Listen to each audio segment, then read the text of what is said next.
আজকে মৃদুলা সংসারে হবে মুগের ডালের নিমকি। এই বর্ষার বিকেলে চায়ের সাথে জমে যাবে। ভিজিয়ে রাখা মুগের ডালটা মিক্সিতে মিহি করে বেটে নেব।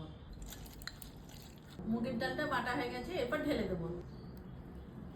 এই মুগের ডালের মধ্যে কি কি দিচ্ছি দেখুন। স্বাদ মতো নুন, হলুদের গুঁড়ো, ধনে গুঁড়ো, জিরে গুঁড়ো, গোলমরিচের গুঁড়ো, কালো জিরে, মৌরি, 1 চামচ চিনি, কেসুরি মেথি, সুজি। এরপর দেবো 1 বাটি আটা, 2 চামচ সাদা তেল, 2 চামচ ঘি। এবার হাত দিয়ে ভালো করে মেখে নেব। নিমকির ডোটা ভালোভাবে মাখানো হয়ে গেল। এটা 5 মিনিটের মতো ঢাকা দিয়ে আমি রেখে দেবো। এই মুগের ডালটা 5 মিনিট হয়ে গেল ঢাকা দেওয়া ছিল। এরপর নিমকিগুলোকে বানিয়ে নেব। এই মুগের ডালের ডোটা একটু ছেঁচে নিলাম। এবার একই ভাগে ভাগ করে নেব। এখানে সাদা তেল নিলাম, এর মধ্যে 3 চামচ আটা দেব।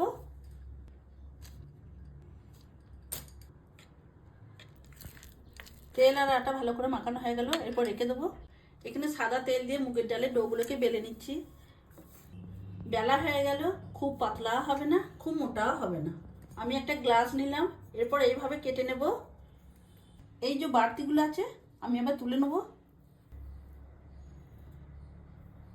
একটা করে পিস নেব। এখানে আটা আর সাদা তেল যেটা মাখানো আছে আমি নেব। এই ওপর থেকে এইভাবে দেব, এরপর ভাঁজ দেব।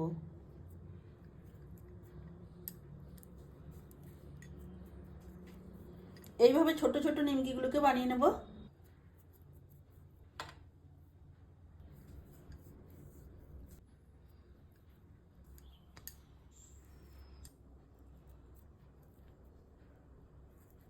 এই মুগের ডালের নিমকিগুলো সব বানানো হয়ে গেল।